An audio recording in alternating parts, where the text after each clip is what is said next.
Como estão? Vamos continuar então esse nosso seminário, essa nossa aula sobre cosmovisão. Nós já falamos sobre as três maiores cosmovisões no mundo, né? As que são, vamos dizer assim, a base para as outras cosmovisões. E falamos sobre as três cosmovisões, a cosmovisão bíblica, e falamos muito também sobre a aplicação dessa cosmovisão na vida do indivíduo e na vida da família. E nós vamos falar hoje sobre a cosmovisão referente à política.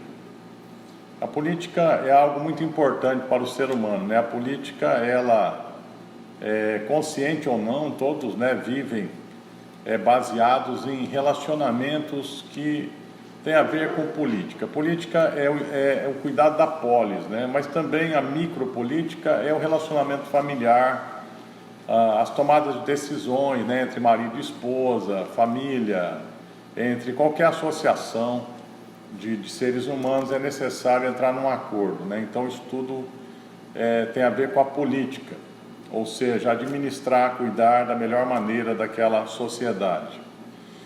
E nós temos alguns modelos políticos no mundo baseados em outras cosmovisões que não são a bíblica.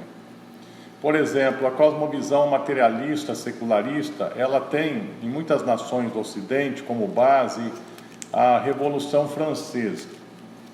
E a Revolução Francesa, na sua base, né, na cosmovisão dessa revolução, que foi um grande marco na política mundial, é a questão de que o homem é bom, né? Segundo Rousseau, o homem é bom e o que corrompe o homem é a sociedade civil organizada. Ou seja, a partir do momento que alguém coloca uma cerca e diz isso é meu, ou seja, a partir do momento que começa a propriedade privada, então, segundo Rousseau, começam os conflitos, né? E o ser humano vai se tornando mal, mas na sua essência ele é bom. Então houve a Revolução Francesa, baseada na igualdade, fraternidade, solidariedade, e na verdade essa revolução aconteceu mais, né, porque faltou o pão na mesa do povo, e o sistema, né, monárquico da época, o rei e a rainha abusaram demais, a um ponto de que eles foram mortos, né? Muita gente foi guilhotinada. Essa revolução matou milhares de pessoas. Então, uma revolução altamente sangrenta. E, na verdade, não se implantou socialismo nenhum, né, depois disso. Pelo contrário, depois veio o tempo de Napoleão Bonaparte, que foi praticamente uma ditadura. Mas esse pensamento de que o homem é bom é a base do socialismo também, né? Se você pensa que o homem é bom e tem que extinguir a sociedade privada, então você vai imaginar que o socialismo é bom, seria a solução, né? E seria uma igualdade para todos, né? A terra é de todos, os meios de produção pertencem à sociedade, né? Ao Estado, e aí vem a ditadura do proletariado até que se implanta um regime comunista. Então isso é uma utopia realmente, e é uma utopia mesmo, e é uma fantasia, segundo a cosmovisão bíblica, porque a Bíblia diz que o homem é decaído. O homem original, criado por Deus, é bom, a imagem de Deus, mas ele se corrompe, cai na tentação do pecado. Qual é o pecado? Querer se afastar de Deus, ser Deus de si mesmo. Essa é a base do humanismo, né? O homem é Deus, não precisamos de Deus, ou Deus é uma criação humana, e não o homem uma criação divina. Então, baseado nessa falácia, está baseada, né, toda a cosmovisão materialista, que não existe mundo espiritual, que o homem é bom. Veja bem, então isso não é verdade. E o que vai acontecer? Vai acontecer o que aconteceu na história, né? Uma mortandade terrível, ditaduras terríveis, né? Socialistas, comunistas, e uma mortandade terrível de quem não concordava com isso. Então a cosmovisão bíblica, ela mostra claramente que o homem é decaído, o homem é mau. Então só há dois meios para governar o homem. Um é o propósito de Deus, né? O plano de Deus de salvação, o homem ser regenerado, nascer de novo pelo Espírito. A nova natureza que é de Cristo pelo Espírito Santo entra nele, na conversão, e ele passa a ter o caráter de Cristo e crescer nesse caráter, e aí sim ele se torna bom, porque a nova natureza é boa. Então essas pessoas, elas quase não precisam de leis, porque as leis maiores já estão nela: amar a Deus sobre todas as coisas e ao seu próximo como a si mesmo, correto? Então esse seria o meio, mas nem todos se convertem, e daqueles que se dizem convertidos, muitos nem são, né? Muitos fingem ou não são realmente, né? Pensam que são e não são, porque a vida deles não mudou. E a outra forma de governar o ser humano é entender que o homem é mau e que para reprimir o mal é necessário lei, é necessário a lei, ou seja, leis que realmente se cumpram. O indivíduo mau, ele só teme uma coisa: a força da lei. Então, quando a lei ela é séria, ela é cumprida, o indivíduo pensa para cometer o delito, porque sabe que haverá consequências. Mas quando a lei é frouxa, então o indivíduo não tem limites, né, para praticar o mal. E a prática do mal vicia, é viciante, né? O pecado é viciante, o mal é viciante. Então só há um meio, né, para frear o mal: é a coerção. Seriam leis que realmente funcionem, né? E essas leis devem servir para todos. E aí nós temos uma base na história que não é a Revolução Francesa, mas a Reforma Protestante. A Reforma Protestante, ela influenciou muitas nações da Europa, e essa Reforma Protestante teve como base a Bíblia, né? Os princípios bíblicos, especialmente o Novo Testamento, que serviram para a base de constituição de várias nações ocidentais, inclusive a Constituição dos Estados Unidos da América. E todos os países ocidentais, né, têm na sua Constituição uma base muito forte, né, do cristianismo, dos princípios cristãos. Então, a reforma, ela trouxe sim uma prosperidade para essas nações protestantes. Aliás, das 10 nações mais ricas e prósperas do mundo, 9 são de origem, de base protestante, né? Tem na sua base mais recente, né, os princípios do protestantismo, ou seja, os princípios dos evangelhos, os princípios bíblicos, né, do Novo Testamento. Então seria muito melhor seguir uma política baseada mais na reforma do que na própria Revolução Francesa, que é tão exaltada hoje pelos materialistas, mas na verdade o seu fruto não é bom, né? Porque não resolve o problema da humanidade, como nós dizemos, né? Só tem 2 maneiras para governar o homem: ou ele se converte, ou ele tem que temer a lei, a força da lei. Então, seguindo esse conceito, né, e até o próprio Hobbes, que é um dos pais do Estado moderno, da teoria do Estado moderno, disse, né, baseado na Bíblia, que o homem é o lobo do homem.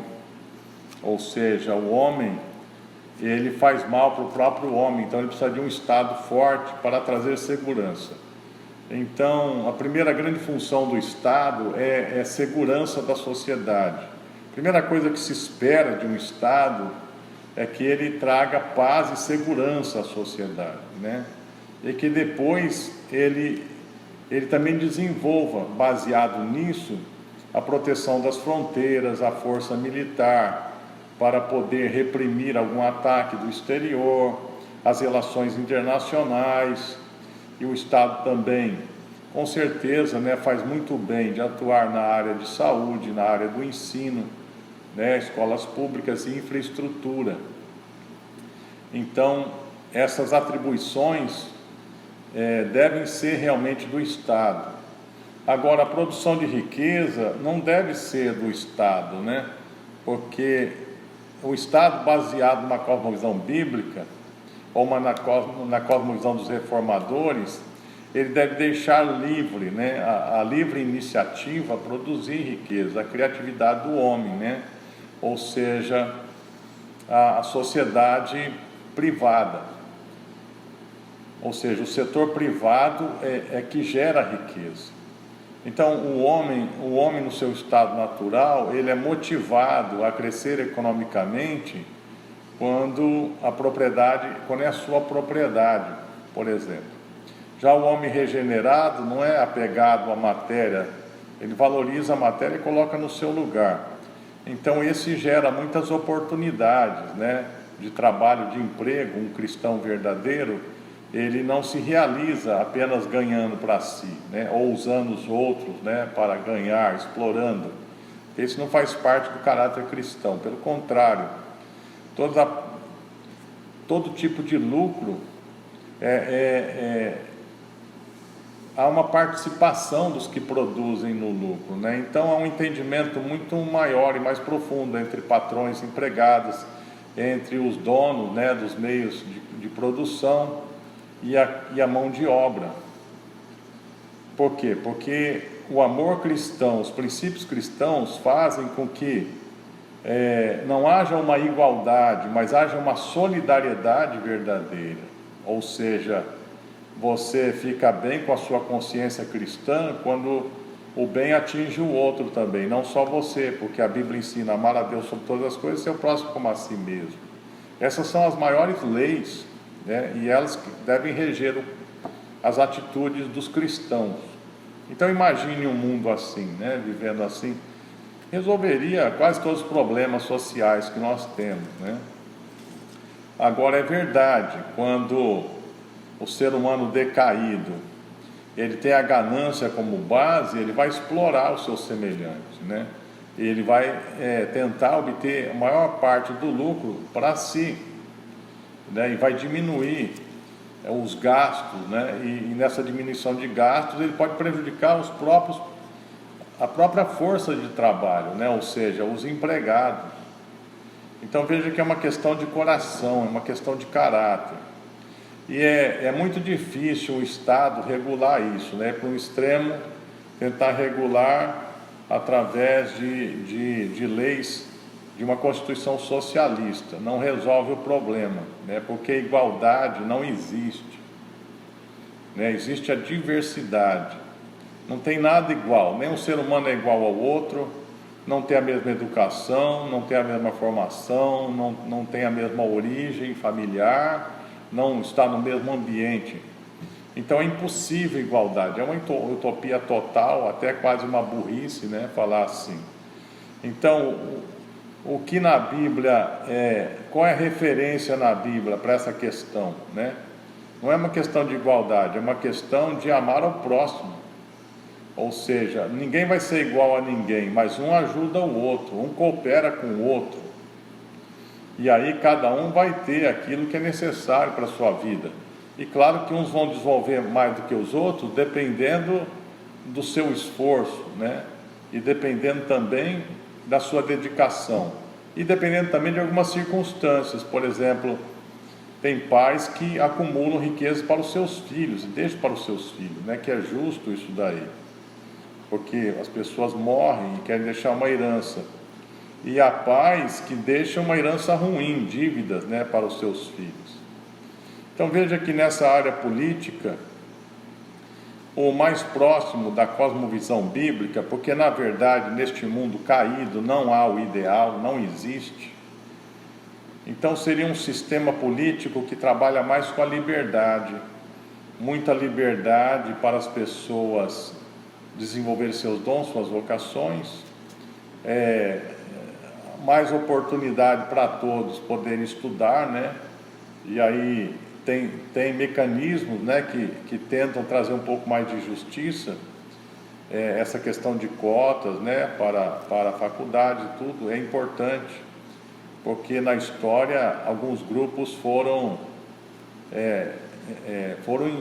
injustamente, né, foram excluídos, né, tem menos condição do que outros. Então há mecanismos sim que podem trazer. Agora, não existe essa palavra justiça social nesse mundo caído, não existe isso daí, não existe. Só vai existir no milênio, quando Jesus governar um mundo em que Ele é o rei, e os seus princípios vão prevalecer em todas as nações, seus inimigos todos serão derrotados, né? Porque hoje não existe realmente um ideal de justiça social. O que existe é a justiça entra na pessoa através do Evangelho e transforma a pessoa e ela passa a andar em justiça, praticar o que é justo, e ela ama o que é justo.